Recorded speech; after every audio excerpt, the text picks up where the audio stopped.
நியமிக்க பெரியார்களே, சகோதரர்களே, உலகத்துடைய வாழ்க்கையில் அல்லாஹ் ஒரு ஒரு சோதனையை முன்வைத்திருக்கின்றான். வாழ்க்கை என்பது ஒரு சோதனை, அதில் வெற்றி அடைஞ்சு காட்டுறதுதான். எப்படி ஒரு வாகனத்தில் 3 பேர் பிரயாணம் செய்கின்றார்கள். அந்த மனிதர் அவரு கூட அவருடைய ஒரு விரோதியவர் என்னென்று அவருடைய நண்பர் இல்லை, அவரோட சரிகாரர். 3 பேரும் சேர்ந்து பயணம் செய்கின்றார்கள். அப்ப நீண்ட பயணம், அந்த பயணம் எப்படி இருக்கும்? கூட இருக்கிறார் விரோதி, அடுத்தது அவருடைய கூட்டாளியாக வந்திருக்கிறார், கூட்டாளி இல்லை, அவருடைய சரிகாரர். இவர்களோட சேர்ந்து இப்படி பிரயாணம் செய்கிறது சரி. அப்படித்தான் நல்லா அமைச்சிருக்கிறான். அது யாருண்டா, நானும் என்னுடைய விரோதி என்ன ஷைத்தான் நடக்கும் அதுவும் முபீன், பகிரங்கமான விரோதி ஷைத்தான். அதுவும் எங்க இருக்கிறான்டா, என்ன ஷைத்தான் எஜிரி நிபுணியாத மஜ்ர தமி, இரத்தம் ஓடுகின்ற அந்த நாளங்களில், இரத்தம் ஓடுகின்ற இடமெல்லாம் ஷைத்தான் ஓடிக்கொண்டே இருக்கிறான். ஷைத்தானுடைய ஆதிக்கம் இருக்குது, ஷைத்தானிய உணர்வு அந்த எல்லா இடங்களிலும் தாக்கத்தை ஏற்படுத்துது. 3வதால் அதுவிக்க மாவைன ஜம்பைக்க, உடைய மிகப்பெரிய விரோதி தான் உடைய சதிகாரன்னு சொல்ற நஃப்ஸ். அது உனக்குள்ளதான் இருக்குது. அதனால தீன் என்பது அல்லாஹ்விடத்துல கபூல் ஆகுவதற்குரிய மிகப்பெரிய சவால்கள் தான். இவைகளை கூட எங்களோட வாழ்க்கையை தீனா அமைச்சு போடுறது, ஷைத்தானு கூட நஃப்ஸு கூட. அது ரெண்டையும் கலண்டு நாங்க மட்டும் தனியாகனா நல்லா இருக்குமே அப்படின்னா சோதனை இல்லை. சோதனை இல்லைன்னா வெற்றி இல்லை. அல்லாத நினைச்சு வச்சிருக்கிறான். இதில் எப்படி நீங்க வேறுடைங்க என்று பார்க்க.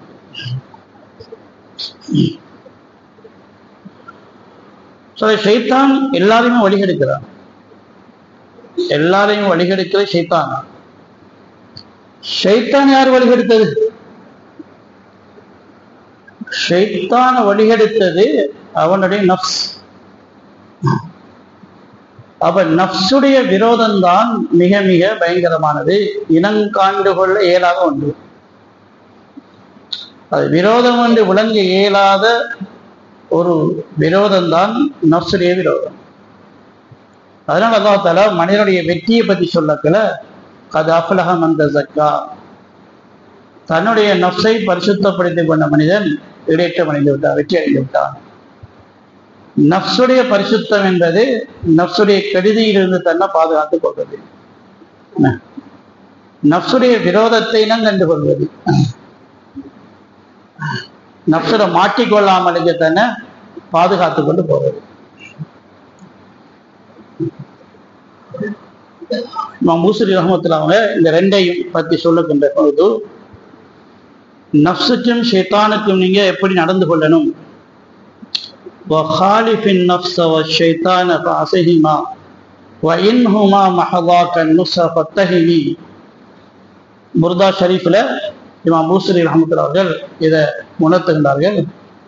ஷைத்தானுக்கு நஃப்ஸுக்கு நீங்க மாறு செய்து கொண்டே இருங்க, அவர்கள் உங்களுக்கு வெளிரங்கத்தில பரிசுத்தமான உபதேசம் செய்தாலும் சரி. ஷைத்தான் உபதேசம் செய்கின்றான், நஃப்ஸ் எங்களுக்கு உபதேசம் செய்கிறது, நல்ல விஷயத்தை சொல்லி தருகிறது என்றாலும் அதுல நீங்க கொஞ்சம் சந்தேகப்படுங்க. ஷைத்தான் என் நல்லதை சொல்லித்தாரான், நஃப்ஸிய நல்லதை சொல்லி தருகிறது, அதுல சந்தேகப்படுங்க, அது உள்ளுக்குள்ள ஏதாவது இருக்கும். ஏன்? அது ரெண்டு எங்களை விரோதம். நஃப்ஸ் என்பது மனுஷனை ஒரு பாவத்துல பழைக்கிறது. நஃப்ஸுக்கு வழிபடுகிற மனுஷன் இருக்கிறாரு, அந்த வழிபாட்டிலிருந்து தன்னை மாற்றுறது என்பது கஷ்டம். உலமாக்கள் உதாரணம் சொல்றாங்க அப்படின்னா, பால்குடி மறக்க செய்த மாதிரியான. والنفس كالطفل إن تهمله شب على حب الرضاء وإن تفتنه ينفتمي. இமாம் பூஸ்ரி ரஹ்மத்துல்லாஹி இந்த உதாரணத்தை சொல்லி காட்டுறாங்க. நஃப்ஸ் சின்ன பிள்ளையை போல, பால்குடி மறக்காத உள்ள பால்குடி பருவத்தில் உள்ள சின்ன பிள்ளையை போலதான் நஃப்ஸுடைய குணம். அந்த பிள்ளைக்கு பால்குடியை மறக்கடிக்காமல் அப்படியே விட்டா அது பால் குடிச்சு கொண்டே இருக்கு. அந்த பிள்ளை உணர்ந்து ஒரு 2 வயசு ஆகிட்டு விட்டுருவோமே, 3 வயசு ஆகிட்டு போதுமே அப்படிலாம் கூடாது. 1 வயசு 2 வயசு பிள்ளைக்கு தாய்ப்பாலத்தில் ஒன்றுமே இல்லையே, தண்ணியும் அதுதான், சாப்பாடும் அதுதான், மருந்தும் அதுதான். அதனால அந்த பிள்ளை அதிலேயே பழக்கப்பட்டு வந்தது, அதை விடாது. தெரியும் பால்குடி மறக்கடிக்கிற நேரத்துல எவ்வளவு பரிதாபமான நிலை என்று. எப்படி பால்குடியை மாத்துறது என்பது மிகவும் கஷ்டமான ஒரு விடயமோ, லேசான விடயம் அல்ல. அதே மாதிரி ஒரு ஆள் நஃப்ஸுக்கு வழிபட்டு பழகிட்டாருந்தா அந்த பழக்கத்தை மாத்திரங்கிறது லேசான விஷயம் இல்லை, அது ரொம்ப ரொம்ப கஷ்டமான விஷயம். அதான் அதுக்குத்தான் பல பயிற்சிகள் தீனில் எங்களுக்கு முன்வைக்கப்படுகிறது. நஃப்ஸில் மாட்டிக்கொள்ளாமலுக்கு நீங்க உங்களை சில நடைமுறைகள்ல பயிற்சியில் ஆக்கிக் கொள்ளுங்க.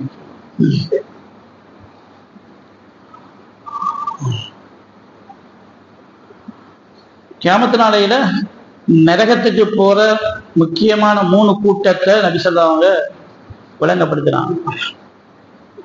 அந்த 3 கூட்டமும் நரகத்துக்கு போறது பெரும்பாவமா தான் இருக்கும். பெரும்பாவமில்லா போயிடாதவங்க, சின்ன பாவத்தில் பெரும்பாவம் தான் அப்படி போவாங்க.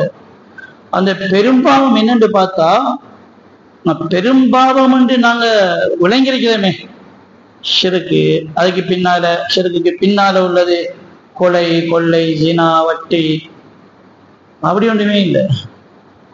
யாராக்கன்னு பார்த்தா ஒரு ஆள் ஜிஹாதுக்கு போய் உயிர் கொடுத்தவர், ஜிஹாதுக்கு போனவர், எவ்வளவு நல்ல வேலை, எவ்வளவு பெரிய அமல் அது. ஜிஹாத் அது இஸ்லாத்துடைய முகடுன்னு சொன்னாங்க. அப்ப ஜிஹாதுக்கு போனா ஒரு துளி இரத்தும் விளக்குல முழுப்பாம நீக்கப்படும். அடுத்த ஒவ்வொரு துளிக்கும் அவருக்கு தரஜாக கூடிக்கொண்டே போகும். ஜிஹாத் உயிரை கொடுக்கிறது.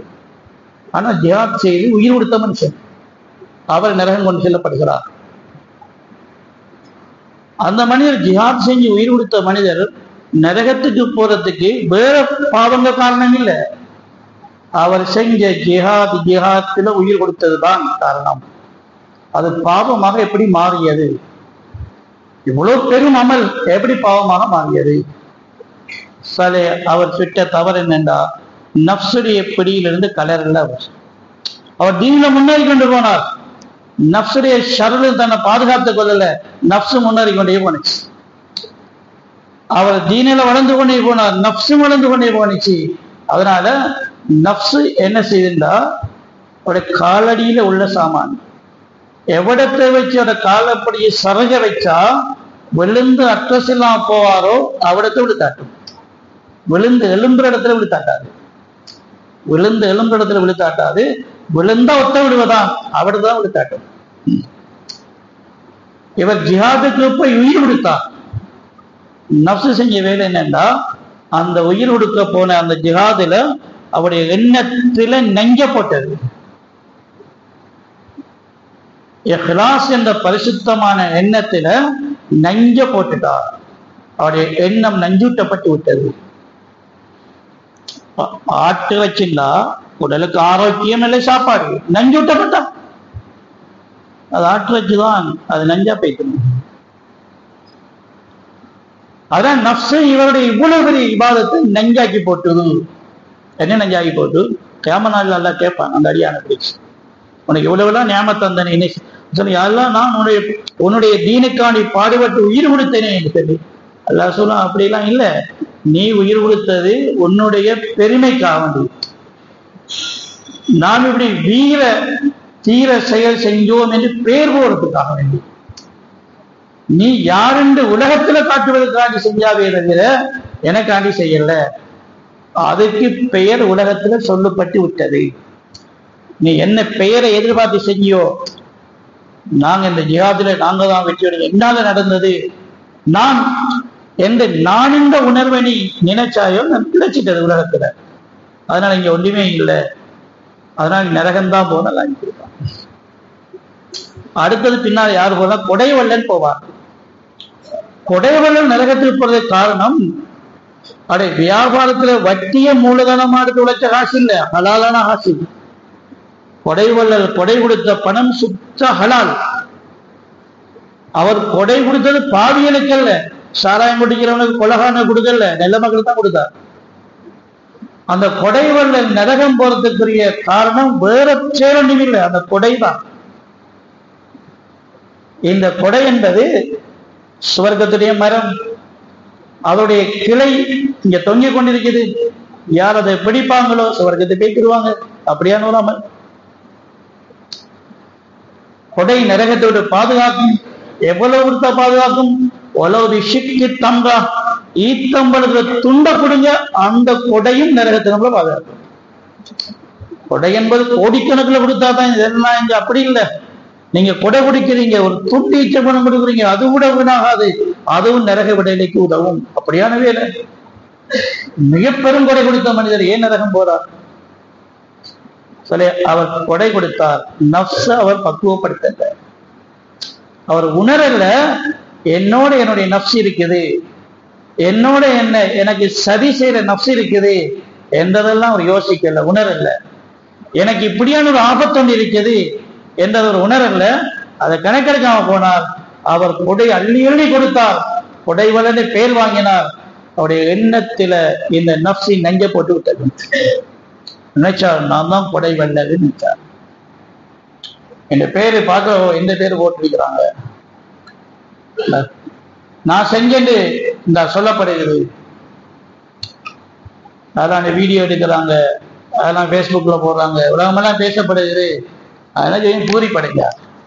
நல்லா பார்த்தா இதான தேவை எனக்கு, சரி முடிக்கிங்க. அந்த உனக்கு ஒன்றுமே இல்லை, நரகம்தான் இருக்குன்னு. வேறொரு பாவமும் செய்யலவர். இந்த நன்மையை பாவமாக மாற்றிக்கொண்டால் நஃப்ஸின் மூலமாக. பாவம் வேற பாவம் செஞ்சு நரகம் போவல்ல, நன்மை செஞ்சு நன்மை தான் பாவமாக மாறியது. சிலாக்களுக்கு மருந்து குடிச்சு எஃபெக்ட் ஆகிறது இல்லையா? நஞ்சு குடிக்கல, அவர் குடிச்ச மருந்து நஞ்சா போயிடுச்சு, அலர்ஜிக் ஆயிடுச்சு, நஞ்சாயிடுச்சு. மருந்துதான் அவருக்கு மரணத்துக்கு காரணமாயிடுச்சு. இந்த நெல்லமல் தான் அவருடைய நரகத்துக்கு காரணமாயிட்டேன். அது அப்படியே நஞ்சாகி விட்டது. காரணம் நஃப்ஸ். நஃப்ஸுடைய தரபியத்தை கவனிக்கல. அமல் மட்டும் செஞ்சுட்டு போனார். இல்முல முன்னேறினார், அமல்ல முன்னேறினார், நீண்ட காரியம் எல்லாத்திலையும் முன்னேறினார். நஃப்ஸின் கெடுதி ஒன்று எனக்கு இருக்கின்ற அறிவில் ஆபித்தவர். மார்க்கத்தில் அதெல்லாம் படிக்கார், அடிப்படையே படித்துக் கொள்ளல, அடிப்படையான விஷயம் படிக்கல. அதனால ஆபத்தை உணரல, ஆபத்தை விளங்காமலுக்கு எல்லாத்தையும் இழந்து விட்டாங்க. அடுத்தால் யார் வர்றார் இன்னைக்கு நரகத்துக்கு? சில ஒரு காரி வருகிறார், குர்ஆன ஓதி இமாமத் செய்கிறவர் வருகிறார். எவ்வளவு உயர்ந்தோர் அமல், எவ்வளவு சிறப்பான அமல். ஒரு எஜமான் தன்னுடைய அடிமை பெண்ணுடைய அந்த பாடலை கேட்டு ரசிப்பதை போல, அடிமை பெண் அவருக்கு ஹலால், அவளையே ராகமா படிக்க அவர் கேட்கலாம், வேற பொம்பளை இல்லை, அவருடைய அடிமை பெண். அவர் எப்படி காது கொடுத்து இனிமையா கேட்கிறாரோ, குர்ஆனை ஓதுகின்ற காரியுடைய கிராத்தை அல்லாஹ் கேட்டு ரசிக்கிறான், அல்லாஹ் கேட்டு ரசிக்கிறான். அது கபூலானா மறுமையில அல்லாஹ் அவரை கூப்பிட்டு அங்கேயும் ஓத சொல்லுவான். இக்ரா வரத்தில் வர்த்தகை கமா குந்த துரத்தில் வித்துன்யா, நீ ஓது, இங்கேயும் ஓது, அங்க ஓதுன மாதிரி ஓது, திருத்தமா ஓது. நீ திருத்தித்தானே ஓதுனா உலகத்திலேயும் அழகா இருந்துச்சு, இங்கேயும் ஓது, நான் கேட்க போறேன் என்று அல்லாஹ் கேட்டு ரசிப்பான். கேட்பது மட்டுமில்ல, இன்ன மஞ்சளத்தக்க இந்த ஆகிற ஆயத்தின் தக்கரவா சும்மா ஓதுறல்ல, ஓத ஓத ஒவ்வொரு ஆயத்தையும் உன்னை உயர்த்திக்கொண்டே போகுது. எதில் நிப்பாட்டிலையோ அதெல்லாம் போய் நிப்பாட்டி. எப்படியான கராஸ், எப்படியான காரி. அவரும் பின்னால நரகத்துக்கு போகிறார். ஏன் போகிறார்? அவர் கராத்து ஓதத்தோட வேறொரு பாவம் செஞ்சாரா? அப்படின்றதே செய்யல. குர்ஆனை மாத்திக்கிட்டி ஓதினாரா? அப்படி ஓதல. அவர் நரகம் போது வேறொரு காரணம் இல்லை, இந்த கராத்து தான் காரணம். அவர் குர்ஆனை ஓதுனதுதான் காரணம். எப்படி காரணம்? அவருடைய நஃப்ஸை அதில் நஞ்சை போட்டு விட்டது. நஃப்சானியத்தை விட்டும் தன்னை பாதுகாத்துக் கொள்ளாமல் அவர் இந்த வேலை செஞ்சார். நஃப்ஸ் என்ன போட்டு வச்சிருது? ஒரு பெருமையும் உண்டாக்கிட்டு வந்து, ஓ என்ன போல யாரும் ஓதுறல, யாரும் ஓத போறா அப்படின்ற எண்ணம் கொண்டு வந்துச்சு. நஞ்சு பரவிச்சு, அதோடைய நாசமா போயிட்டார். வந்து எல்லாம் கேட்பாங்க. இவர் சொல்லுவார், யாரெல்லாம் இப்படி செஞ்சேன். அல்லாத நீ எங்க செஞ்சான்? உனக்கு ஊர்ல ஆக்கெல்லாம் புகழ, நம்ம அங்க பேர் போகணும், அது போகண்டு அதுக்குதானே செஞ்சான், அது கிடைச்சு முடிச்சு. எனக்கு நன்றி கட்டினான் தாவையே ஓ நரகத்துக்கு நல்லா சொல்லுவான். இந்த அடிப்படையான பெரும் அமல்களை உதாரணம் காட்டப்பட்டது. ஏன்? பின்னால வர எல்லா அமலும் அதிலே சேர்ந்துடும். என்ன சேர்ந்துடும்? நஃப்ஸுடைய கெடுதியிலிருந்து பாதுகாப்பு பெறாமல் நீங்க என்ன நல்ல அமல் செஞ்சும் சுவர்க்கம் போக முடியாது. ஏனென்றா அந்த நஃப்ஸு உங்களோட அமல்களை எல்லாம் நஞ்சூட்டி நாசமாக்கி போட்டுடும். நீங்க வெறும் அமல் செஞ்சு வெற்றி அடையவே முடியாது. அதனால நஃப்ஸுடைய கெடுதியை விளங்கிக் கொள்ளுங்க. நஃப்ஸுடைய கெடுதியை விளங்காத மனுஷன் தீன்தாரியா ஆகவே முடியாது என்பதுதான். அதுக்குத்தான் இவ்வளவு பெரிய உதாரணத்தை சொல்லப்படும். சாதாரண வேலை இல்லையே, ஜிஹாது போய் ஈரோடு சாதாரண வேலையா? ஒரு கொடைவல்ல அள்ளி அடி கொடுக்கணும் லேசான வேலையா? காசு கையில வந்து போகுமா மனுஷனுக்கு? ஒரு காரியம் ஆகிறதா லேசான வேலையா? எவ்வளவு முயற்சி செஞ்சிக்கணும். எவ்வளவு பெருமாமல் செஞ்சாங்களே நரகம் போறாங்கண்டா. ஏன்? அவங்க தன்னை நஃப்ஸ மறந்துட்டாங்க. எனக்கு கூட ஒரு ஆள் இருக்கிறத மறந்துட்டாங்க. நானும் என்னுடைய விரோதியும் சேர்ந்துதான் போய் கொண்டிருக்கிறோம். நான் தொழுகிறோன்னு நான் மட்டும் தொழல, என்னுடைய விரோதியும் சேர்ந்துதான் தொழுகிறான். நான் ஹஜ்ஜிக்கு போன, நான் மட்டும் ஹஜ்ஜிக்கு போகல, என்னுடைய விரோதியும் சேர்ந்துதான் இருக்கலாம். சுஃபியான் சௌரி ரஹ்மத்துல்லாஹி அலைஹி ஒரு விருந்து வைபவத்தில் உட்கார்ந்து கொண்டிருக்கிறாங்க. அப்ப அந்த விருந்தளிக்கிற அந்த மனிதர் தன்னுடைய காதி நோக்கு போட்டு சொன்னார், அந்த ஒரு சாமான சொல்றார், 2வது ஹஜ்ஜில கொண்டு வந்தனே அதை கொண்டான்னு சொன்னார். ஏதோ ஒரு சாமான சொன்னார். சௌரியமத்துல உள்ள ஆசமான மனுஷன், அல்லாவுடைய இறைநேசர், விளக்கங்கள் விளங்கிடும். சொன்னாங்க, ஐயா நீங்க ஒரே ஒரு வார்த்தையில 2 ஹஜ்ஜையும் பாழாக்கி விட்டீர்கள், ஃபசாதாகி விட்டது. ஒரு ஹஜ்ஜி செய்வது எவ்வளவு கஷ்டம், எவ்வளவு பயணம், எவ்வளவு செலவு. அந்த அவ்வளவு அப்படி கஷ்டப்படி செஞ்ச ஹஜ்ஜி இருக்கிற 2 ஹஜ்ஜையும் இந்த ஒரு வார்த்தையில ஒன்றும் இல்லாமல் போயிட்டு இருக்கிறாங்க. இந்த சபையில இவ்வளவு ஆக்களுக்கு முன்னால நான் 2 ஹஜ்ஜி செஞ்சேன்றது என்னது சொல்லணும்? நீங்க என்ன தேவை சொல்றதுக்கு? அது உங்களுடைய நஃப்ஸு போட்டு நங்கியது. அந்த நங்கினால 2 ஹஜ்ஜும் கேன்சல் ஆகிவிட்டது. கேன்சல் ஆகி நன்மை இல்லாம போனது என்பது மட்டுமல்ல, இதுக்கு உங்களுக்கு தண்டனை இருக்கு மரணம். நஃப்ஸினால பாழாக்கப்பட்ட ஒவ்வொரு நல்லமலுக்கும் தண்டனை முடிவு செய்யப்பட்டிருக்கிறது.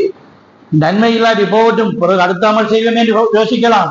நன்மை இல்லாம போவது மட்டுமே இல்லை, நீங்க நெல்லமல்களிலேயே நஃப்ஸுடைய நஞ்சை ஊட்டினீர்கள் என்று அந்த அமல்களுக்கு தண்டனை கொடுக்கப்படுகிறது. அதனாலதான் நல்லடியார்கள் எல்லாம் பயந்தார்கள், அழுதார்கள், அல்லாஹ்விடத்துல பாதுகாப்பு தேடினார்கள். நஃப்ஸுடைய பிடியிலிருந்தான் பாதுகாக்கப்படணும். ஹாஜி இம்தாதுல்லா முஹாஜிரி மக்கி ரஹ்மத்துல்லாஹி அலைஹி இந்தியாவுடைய மிகப்பெரிய ஒரு மகான். பெரும் பெரும் உலமாக்கள், முஃப்திமார்கள் அவற்றை கையில பையத் செஞ்சு தர்பியத் பெற்றிருக்கிறார்கள்.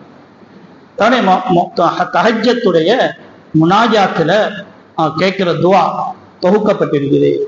அல்லாட்ட என்ன கேட்பார்கள்? அல்லாட்ட கெஞ்சி கேட்கிறாங்க. மிகப்பெரிய உலக பிரசித்தி பெற்ற மகான், ओ कुव्वत बख्शी दे रब्बे आलम के अपने नफ्स पर काबू हो हरदम. या अल्लाह, எனக்கு அந்த சக்திய தாயா அல்லா, ஒவ்வொரு வினாடியும் என்னுடைய நஃப்ஸை நான் கட்டுப்படுத்தி கொண்டு செல்வதற்குரிய ஆற்றலை தாயா நான். ஒவ்வொரு வினாடியும் என் நஃப்ஸை நான் கட்டுப்படுத்தணும், அது என்ன மிகைத்து விடாமலுக்கு அந்த ஆற்றலை தா என்று தஹஜ்ஜத்துல அப்படி நீண்ட முனாஜாத்தை மக்பூல்னு சொல்லி பதிவு செய்யப்பட்டிருக்குது. நீண்ட முனாஜாத்துல அல்லாஹ் இதை கெஞ்சி கேட்பாங்க. ஒவ்வொரு வினாடியும் என் நஃப்ஸை கண்ட்ரோல் பண்ணக்கூடிய சக்தியை தாயால. சில அப்படி இல்லை என்றால் இந்த தீனும் முன்னேறி கொண்டு போகும், நஃப்ஸானியத்தும் முன்னேறி கொண்டு போகும். ஒரு நாளைக்கு அந்த தீன் ஃபசாதா போய்த்தது, அந்த தீன் அவரை நாசமாக்கி போட்டு பேருக்கு தீனா இருக்கும், அது தீன் இல்லை, அது ஃபித்னாவுக்குரிய சாமான போய்த்திருந்தாங்க. அதான் நஃப்ஸுடைய கெடுதியிலிருந்து எங்களை பாதுகாத்துக் கொள்ள வேண்டும். சொல்லி ஷைத்தான் இல்முடைய குறைபாட்டினாலேயோ அமலுடைய குறைபாட்டினாலேயோ அல்லாஹ் அவனை தூக்கி வீசிட்டான். ஷைத்தான் இல்மு எவ்வளவு மாலிமுல் மலாயிகா 8 லட்சம் வருஷம் மலக்குகளுக்கு பாடம் படிப்பித்தார். 8 வருஷம் ஓதுனா ஆலிமுடி சொல்லுவாங்க, 8 வருஷம் ஓதி கொடுத்தா தெரியாததுன்னு சொல்லுவாங்க. 8 லட்சம் வருஷம் ஓதி கொடுத்தான், 8 லட்சம், அதுவும் மலக்குகளுக்கு ஓதி கொடுத்தான். என்ன பேர் சொல்றது?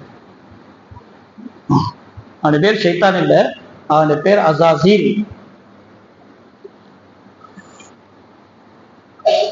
அவருக்கு 7 வானத்துல 7 புகழ் பேர் இருந்தது.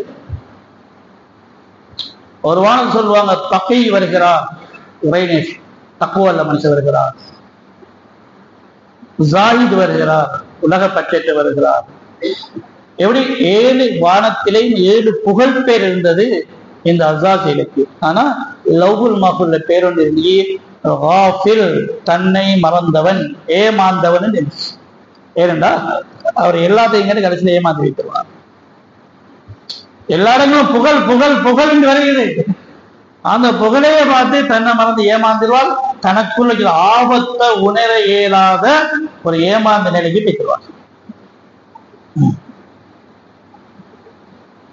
ஒரு நாள் மலக்குகள் வந்து சொல்றாங்க, மலக்குகள் பரிசுத்தவான்கள், அவங்க என்ன ஆசாபாசம் கிடையாது, அதனால அவங்களுக்கு உண்மைகள் உதயமாகும். சொன்னா வந்து எங்கள்ல இந்த சபையில ஒரு நசீபற்ற ஒரு ஆள் இருக்கிறார் என்பது விளங்குது, யாருன்னு தெரியாது. நல்ல உஸ்தாது தான் சொல்லுகிறார், துவா செய்ய அந்த நசீபற்ற ஒரு ஆள் அவர் பாதுகாக்கப்படணும். அப்ப உஸ்தாத் யாரு? அஸாஸீல் ஷைத்தான் துவா செய்ய. எப்படி துவா? இவர்களில் யாரையும் நசீபு கற்றவர்களாக ஆக்காது என்று துவா செய்யார். துவா கபூல். அதுல யாருமே நசீபு கற்றவர் ஆக்கல. எப்படி கேட்டீங்கன்னு அப்படி ஒன்று இருக்குதா?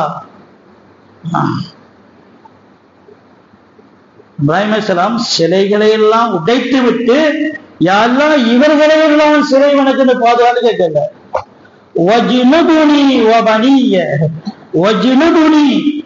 என்னை பாதுகாத்தில் நாயனே என்னத்துல இருந்து? சிலை வணக்கத்துக்கு. நீங்க என்ன உடைச்சிங்க சிலையெல்லாம்? சிலை வணக்கத்துக்கு எதிரான பிரச்சாரத்தை நீங்க என்ன கொண்டு வந்தீங்க? அதனால வாப்பாவுக்கு திறத்தினால போலா வழியில் என்று சொல்லி இப்படியெல்லாம் செஞ்சு போட்டு கேட்டது வாங்க. யா அல்லாஹ், என்னையும் என்னுடைய பரம்பரையும் சிலை வணக்கத்திற்கு பாதுகாத்துட்டு பேர். அப்ப நான் என்ன தவறு செய்ய போறேனா? நான் என்ன மாற்றிக்கொள்ள போறேனா? தன்னுடைய பரிசுத்த தன்மை மீது மனுஷனுக்கு ஒரு இருமாப்பு உண்டாக்குகிறது. நான் என்ன எங்கட விஷயம் தான் கையடிக்க இயலாது, யாரும் விரல் அடிக்க இயலாது, நாங்க பியூரான ஆக்கள் தான். அப்படி இல்லை என்று சொல்லி மனுஷன் உள்ளத்துல வருகிறே. அதான் ஷைத்தான் அவர் பார்த்தாரு, நாம 8 லட்சம் வருஷம் நல்ல விஷயம் சொல்லிக்கிறோம், நான் நசீபட்டா அது இதுக்குள்ள யாரும் இருப்பாங்களே, யாருன்னா இவர்களும் யாரையும் நசீபட்டவர் ஆக்காதே. அல்லாஹ் வயசுதான் இவர் தன்னை விட்டுதான் துவாக்காரு. யார எங்களும் யாரையும் கேட்டிருந்தா அவனும் சேர்ந்து போயிருப்பார் பாதுகாப்பு. அவர் தனக்கு பாதுகாப்பு தேவையில்லை, நான் என்னது பாதுகாப்பு, எனக்கு என்னது பாதுகாப்பு? அந்த எண்ணம் இருக்கிறேன், நானும் இங்கு வலிக்கிற குறை, எனக்கு என்ன வீக்னஸ் இருக்குது, எனக்கு என்ன குறைபாடு இருக்குது. நான் சரி என்று தன்னை சரி காணுகின்ற நப்சுடைய கெடுதி இருக்கிறேன், இதுதான் மனுஷன் ஆபத்துல தள்ளக்கூடியது. அப்படி அந்த மனுஷனுக்கு புத்தி சொல்லி ஏற்றுக்கொள்ள மாட்டாங்க, சும்மா வாக்குவாதத்துக்கு தான் வருவாங்க. அது ஏதாவது சொன்னாலும், ஒரு தவறை சுட்டி காட்டினாலும் அந்த தவறை சுட்டி காட்டின மனிதனில தவறு பிடிக்க யோசிப்பாங்க. எது விலை செய்வான்னு சொன்னா ஒரு மிடப்பிடதான் அவர் சொல்லி தந்துட்டாரு, ஏற்றுக்கொள்ள வேண்டியதுதானே, ஏற்றுக்கொள்ள மாட்டான். என்ன சொல்ல வந்து யோசிப்பாவும், இதை விட பெரியதவர் அவர்கிட்ட இருக்குவா, அதை படிக்க பாருங்க, அப்ப நீங்க இப்படி என்ன அப்படி மாறி அடிக்கா வந்து. ஏன் நப்சு விடாது, ஏற்றுக்கொள்ள விடாது. நப்சுடைய பிடிகளை சிக்கினாக்கள் மற்றவர்களுடைய உபதேசம் ஒரு நாளும் கேட்க மாட்டாங்க, உபதேசத்துக்குள்ள ஏதாவது பிழை இருக்கான்னு தேடுவாங்க. நடைமுறையில ஒரு உதாரணம் சொல்லுவாங்க, வந்து பூந்தோட்டத்துக்குள்ள பன்றி போனா என்ன செய்ய முடியும் சொல்லி, அந்த பூக்களை அதை நுகராது கீழே ஏதாவது இருக்கான்னா கிண்டி கொண்டிருக்கிறாங்க. எவ்வளவு நல்ல விஷயங்கள் சொல்லப்படும், அதுக்குள்ள உள்ளுக்குள்ள எங்கேயாவது கிண்டி பார்த்தா அதை நஜீஸ் இருக்கான்னு சொல்லி நஜீசத்தாத்தனே நப்சுடைய பிடியில சிக்கனாக்கள் உபதேசத்துல பங்கெடுக்கவே மாட்டாங்க, அதுக்குள்ள பிளவடிக்கத்தான் யோசிப்பாங்க. வையரவுக்குள்ள ஆயத்தின் லாயுமினு பிஹா வையரவு சபீல ருஷ்டி லாயத்தகிரு சபீலா. அவங்களுக்கு நேரான வழி தெட்ட தெளிவா தெரிஞ்சாலும் வர மாட்டாங்க. அவங்களுக்கு ஒவ்வொரு அத்தாட்சிகள் தெட்ட தெளிவா காட்டப்பட்டாலும் நம்ப மாட்டாங்க. அப்ப என்ன வேலை செய்வாங்க? அவங்க செய்யற வேலை ஒன்று, என்ன வேலை தெரியுமா? எங்கேயாவது கோணல் வளைச்சல் கிளச்ச தெரிஞ்ச அந்த இதென்ன கண்டுபிடிக்கிறான். எங்கேயாவது பிளவடிக்கிறதையும் கேள்வி கேட்கிறதுக்கும் அதுக்குதான் வருவாங்க. ஏன் நப்சுக்கு அடிமையானாக்கள் முன்னால் உள்ள 2 நல்ல வேலை அது செய்ய மாட்டாங்க. குர்ஆன் சொல்றது உண்டு, தெளிவான அத்தாட்சி ஆதாரம் வைக்கப்படுகிறது, கணக்கெடுக்க சரி அதை விட்டு நம்பிதான் ஆயிரம் கேட்டு நேரான பாதம் தெளிவா தெரியுது, ஆதாரங்கள் எங்க போறாங்க? எங்கேயாவது புகை நிறை தெரியுதா அதை கிண்டி எடுத்து அதைத்தான் வெளிப்படுத்துவார்கள். நப்சுக்கு அடிமையாகி நாசமாக போற கூட்டத்துடைய அடையாளம் குர்ஆன் தெளிவுபடுத்துகிறது.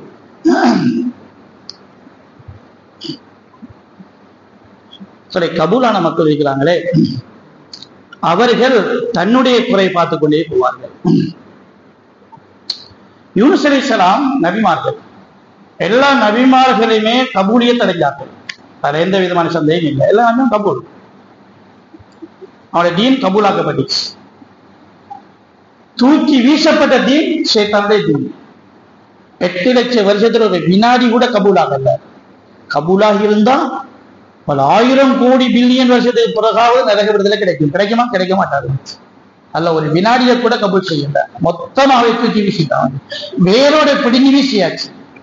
என் நப்சு ஷைத்தான் அப்படி முழுமையா மஹ்ரூமானதுக்கு அல்லாஹ் காட்டுகின்ற அந்த அவருடைய நோய் என்ன தெரியுமா? அல்லாஹ் அவங்களுக்கு ஒரு சோதனை ஒன்று வச்சு வெளிப்படுத்தி காட்டினான். உஸ்மித் ஆதம், ஆதமோ சஜதா செஞ்சான். அவர் சொன்னா இல்ல, ஆனா ஹைரம் மீன்குன்னா, ஆனா ஹைரம் மீன்கு அப்படி சஜா. அல்லாஹ் தாலா ஷைத்தானை பார்த்து எனக்கு சுஜூது செய் என்று சொல்லி இருந்தா ஷைத்தான் உலகம் மொழியோ சுஜூதிலே இருந்திருப்பான். அது கஷ்டம் இல்லை. வானத்துல ஷைத்தான் சுஜூது செஞ்ச இடங்கள் ஏராளம் இருக்கிறது. ஷைத்தானுக்கு அல்லாஹ் தாலா அல்லாஹ்வுக்கு சுஜூது செய்ய சொல்லியிருந்தால் அவன் செஞ்சிருப்பான். வச்சதலை எடுக்காமலேயே செஞ்சுட்டே இருந்திருப்பான். ஆனா இவருக்கு ஆதமுக்கு சுஜூது செய்யண்டா இவர் யார் என்று ஒரு மனிதர் இன்னொரு மனிதரை பார்த்து இவர் யார் எனக்கு முன்னால என்ற ஒரு எடையை போடுறாங்க. இவர் யாரப்பா? இவர் பெரிய மனுஷனா?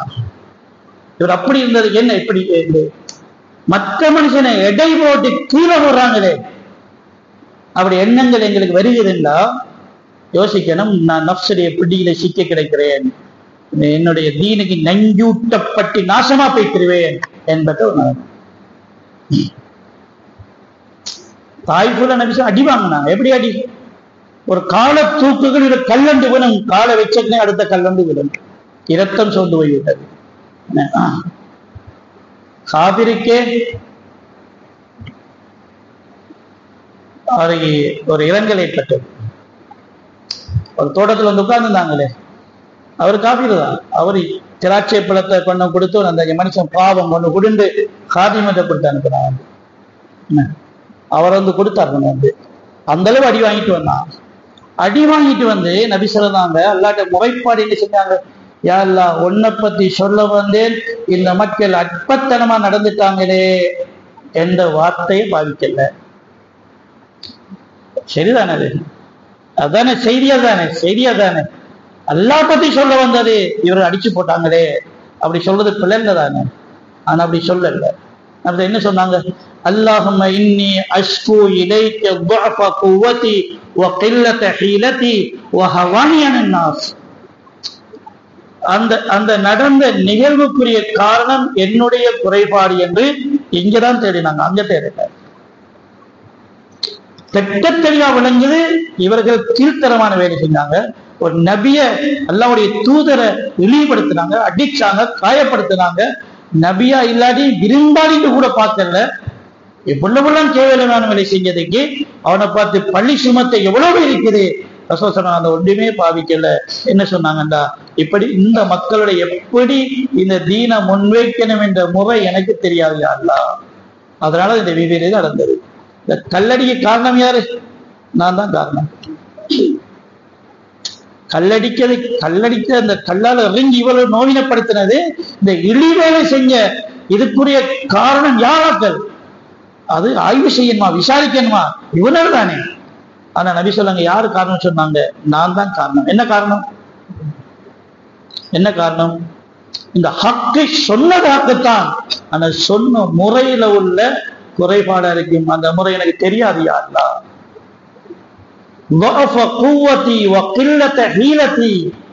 இந்த மக்களுக்கு என்ன தந்திரமாக எந்த நுணுக்கமாக இந்த மக்கள் விளங்கிக் கொள்ளக்கூடிய எந்த முறையில சொல்லணும் என்பது எனக்கு புரியலையா அல்லாஹ். அடிச்சு போட்டாங்க. இப்ப மலக்கள் வந்துக்கிறாங்க. அவங்க என்ன சொன்னாங்க, உங்களை கல்லால் அடிச்சாங்க, கல்லை தூக்கி அடிச்சாங்க. இந்த மலைக்கு வந்திருக்கிறார், இவங்க என்னத்தை தூக்கி அடிப்பாங்க தெரியும், மலையை தூக்கி அடிப்பாங்க. அவங்க சின்ன சின்ன கல்லை தான் தூக்கி அடிச்சாங்க. அதை ஜிபேசெல்லாம் கூட்டுங்க 2 பேராக்கள், மலைக்கு 2 பேரு. அவங்க தூக்கி அடிப்பாங்க என்னத்தை, இந்த மலையை அப்படியே தூக்கி அடிப்பாங்க. அடிக்கட்டுமா? இல்ல வானா, அது தெரியாம செஞ்சுட்டா பாவம். உள்ளம் பரிசுத்தம் அடைஞ்சா நப்சுடைய பிடியிலிருந்து கலண்டா குறைகள் மத்தாக்களின் மீது பார்படாது, தன் மீது தான் தேடுவாங்க. மற்றாக்கள் குறை பார்க்கவும் மாட்டார்கள், குறை தெரிஞ்ச பேசவும் மாட்டார்கள், மற்றவனை எடை போட்டு கீழே போட மாட்டார்கள். மற்றாக்கள் கீழ்த்தரமா பார்க்கறது இருக்கிறது.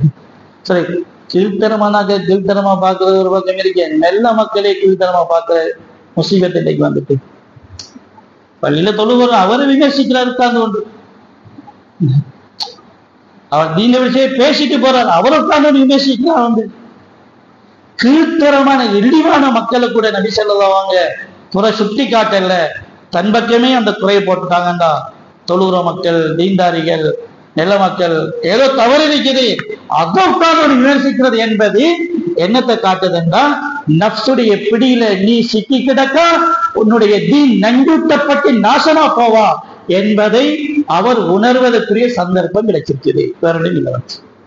நீங்க யாரையாவது விமர்சிக்கிறோம்டா, யாராவது பார்த்து ஒரு குறையப்பட்டு பேசிக்கொண்டு ஏதோ செஞ்சு பேஸ்புக்ல போட்டு அவங்க ஷேர் பண்ணி இங்கே ஷேர் பண்ணி கெட்டித்தனமான வேலை இல்லை. உங்களுக்கு ஒரு சைக்கியம் வந்திருக்குது, நீங்க நப்சுடைய பிடியில சிக்கி நஞ்சூட்டப்பட்டு நாசமா போற இடத்தில் இருக்கிறீங்க என்பதை ஒருத்தரும் சொல்ல தேவையில்லை, நீங்களே உணர்ந்து கொள்ளுங்க. இதுக்குரிய வைத்தியத்தை அவசரமா செஞ்சு கொள்ளுங்க என்று அவர்கள் உணர நினைக்கிறார். சில யூனுஸ் அலைஹிஸ்ஸலாம் மீந்த வயிற்றில் மாட்டிக்கொண்டாங்க. மாட்டிக்கொண்டு என்ன சொன்னாங்க, நடந்தது என்ன, நீண்ட சம்பவம் தெரியும் தானே. அல்லாஹ்வை பற்றி அறிமுகப்படுத்த போனாங்க, அந்த மக்கள் ஏற்றுக்கொள்ளல, ஆத்திரப்பட்டு வந்தாங்க. யாரு காரணம்? அவங்க தானே காரணம். ஏற்றுக்கொண்ட ஒரு பிரச்சனையும் இல்லையே. மீந்த வயிற்றில் மாட்டிக்கொண்டாங்க. மீந்த வயிற்றுல இருந்து சொன்னாங்க, லா இலாஹ இல்லா அன்த சுப்ஹானக், யா அல்லாஹ் நீ பரிசுத்தமானவன், இன்னி குந்து மினல் ஸாலிமீன், யா அல்லாஹ் நான் அநியாயக்காரன் ஆயிட்டேன். சொல்றேன் என்ன சொல்லணும், இன்னமும் காணும் தாலிமி தான் சொல்லணும். யா அல்லாஹ் அந்த ஊர் மக்கள் அநியாயக்காரர். என்ன அநியாயம்? கலிமாவை ஏற்றுக்கொள்ளல, நீ ரப்பு என்றதை ஏற்றுக்கொள்ளல, தாவத்தை ஏற்றுக்கொள்ளல, அவனுக்கு அநியாயம் அப்படி சொல்லல. யா அல்லாஹ் நான் அநியாயக்காரன் ஆகிட்டேன்னு சொன்னாங்க. நான் என்ன அநியாயம்? இனிஷியல் சும்மா பொய்க்கு சொன்னாங்களா, மாட்டிக்கொண்ட பயத்துல சொன்னாங்களா? இல்ல, உணர்ந்துதான் சொன்னாங்க. என்ன உணர்ந்தாங்க? அல்லாஹ் தஆலா தாவத் கொடுக்க சொல்லி அனுப்பினாங்க. ஆத்திரப்பட்டு அவசரப்பட்டு வந்தது உங்களோட பிள்ளை. உசூலுக்கு மாற்றம், ஷரியத்துக்கு மாற்றம் செய்யல. யூனுஸ் அலைஹிஸ்ஸலாம் உசூலுக்கு மாற்றம் செய்தார்கள். தாவத்துடைய ஒரு உசூலுக்கு மாற்றம் செய்தார்கள். அனுமதி வராமல் ஊரை விட்டு வெளியாகி வந்தார்கள். ஊரை விட்டு வாழ்றதுக்கு அனுமதி தரல உங்களுக்கு. அங்க பொறுமையா இருந்திருக்கணும். அவசரப்பட்டு வந்தது உசூலுக்கு மாற்றம். உசூலுக்கு மாற்றம் செய்ததை இன்னி குந்து மினல் ஸாலிமீன், நான் அநியாயக்காரன் உரைத்தாங்க. அல்லாஹ் தஆலா அவர்களை கபூல் செய்தான். அவர்கள் அல்லாஹ் விடுதலையாக்கினான். அல்லாஹ் உதவி கிடைச்சு. அந்த ஷைத்தான் சொன்னா என்ன? அன கைரு மின்ஹு, அவரை விட நான் சிறந்தவன். அல்லாஹ் தஆலா நிரந்தரமான ரஜீம் ஆக்கிட்டான். ஷைத்தான் ரஜீம், தூக்கி வீசப்பட்ட ஷைத்தான், நிரந்தரமான சாபக்கேட்டுக்குள்ள அல்லாஹ் தஆலா ஆக்கிட்டான். அதான் சொல்றே. அதனாலதான் நபி ஸல்லல்லாஹு அலைஹி வஸல்லம் சொன்னாங்க, பாக்கியசாலி யார் தெரியுமா? அஸ்ஸஈத் மன் வஇத லிகைரிஹி, மற்றவர் மூலமாக உபதேசம் பெறுகிற மனுஷன் பாக்கியசாலின்னு சொன்னாங்க. மற்றவருடைய புத்திமதி கேட்டா நஃப்ஸுடைய அந்த குணம் குறைஞ்சு போகும். வாப்பா புத்திமதி சொன்னதை கேட்கணும். அப்பதான் மகன் நஃப்ஸுடைய பிடியிலிருந்து கொஞ்சம் தளருவார். நானா புத்திமதி சொன்னா கேட்கணும். அப்பதான் நஃப்ஸுடைய பிடியிலிருந்து கொஞ்சம். ஒரு நல்ல மனுஷன், மூத்த மனுஷன் ஏதாவது புத்திமதி சொன்னா கேட்கணும். அப்பதான் அவர் நஃப்ஸுடைய பிடியிலிருந்து கொஞ்சம் கலந்து போவாங்க. அதனால மற்றவர்கள் புத்திமதி சொன்னா கேட்கணும். கேட்டா இவர் நஃப்ஸுடைய பிடியிலிருந்து கலந்து போவார். வாலிபர்களை பொறுத்த வரையில் அது கஷ்டமான விஷயம். ஆனா இவர் யாரப்பா நமக்கு புத்தி சொல்ல? அப்படிதான் வரும். அதையும் மீறி புத்திமதி கேட்டு நல்லவர்கள் ஆகி பாவங்களை தவிந்து வாழ்ந்துட்டாங்கன்னு சொன்னா, வாலிப காலத்துல வருகின்ற தக்வாவும் வழிபாடும் வருகிறதே, அல்லாஹ் அதுக்கு தனித்துவமான ஒரு கபூலியத்தை வைத்திருக்கிறான். என்ன தெரியுமா? கியாமத்து நாளையில் அல்லாஹ்வுடைய அச்சத்துல தன்னுடைய வாழ்க்கையை பரிசுத்தமாக பக்குவமாக கழித்த வாலிபர்களை வேறையாக எடுத்து அவர்களை அல்லாஹ் விழித்து சொல்லுவான், என்னுடைய அன்பில், என்னுடைய அச்சத்தில் தங்களுடைய ஆசைகளை கட்டுப்படுத்தி வாழ்ந்த வாலிபர்களே, அந்தும் இந்தி கபாலின் மலாய்க்கா, நீங்கள் எல்லாம் என்னுடைய பார்வையில மனுஷனை போல இல்ல, மலக்குகளை போல இருக்க நல்லா சொல்லுவான். இந்த வாலிபர்களை எல்லாம் சொல்லுவான், நீங்க மலக்குகளை போல இருக்கிறீங்க. மலக்குகளுக்கு ஆசை கொடுக்கப்படல, மலக்குகளுக்கு இச்சை கொடுக்கப்படல, அவங்க அப்படியே படைக்கப்பட்டிருக்கிறார்கள். அவங்க முஜாஹத் தேவையில்லை அவங்களுக்கு. ஏன்? அவங்க இச்சை கிடையாது. ஆனா இச்சையும் நப்சானியத்தையும் ஷைத்தானியத்தையும் வெற்றி படைக்கப்பட்ட இந்த வாலிபர்கள் அதை கட்டுப்படுத்தி மத்தாக்கள உபதேசங்களை கேட்டு நல்லவர்களாக பாவத்தை விட்டு நீங்கி வாழ்ந்துட்டாங்களே, நல்ல சூழலை தங்களுக்கு அமைச்சு கொண்டாங்களே. இதை பார்த்து அல்லாஹ் சொல்றான், நீங்கள் எல்லாம் மலக்குகளை போல பரிசுத்தமானவர்கள் என்று இந்த வாலிபர்களை எல்லாம் உயர்த்திய அல்லாஹ் சொல்கிறான். எனவே சார், அடிப்படையில் நாம் நப்சுடைய பிடிந்து எங்களை பாதுகாத்துக் கொள்வதற்காக வேண்டி உபதேசங்களை கேட்க வேண்டும், மற்றவர்களை மதிக்க வேண்டும். இதை இப்படி ஒரு ஆபத்தொன்று இருக்குது என்பதை உணர வேண்டும். அதை அடிக்கடி சிந்திக்க வேண்டும், கண்ணோட்டம் விட வேண்டும், அல்லாஹ்விடத்தில் பாதுகாப்பு தேட வேண்டும். ரமதானுடைய நோன்பு முழுக்க நப்சுக்கு பேரடியாக இருக்கின்ற ஒன்றுதான். நப்சுடைய கெடுதியில் எங்களை பாதுகாக்கிற ஒன்றுதான்.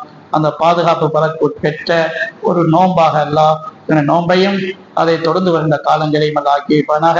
வாக்குத்தாவான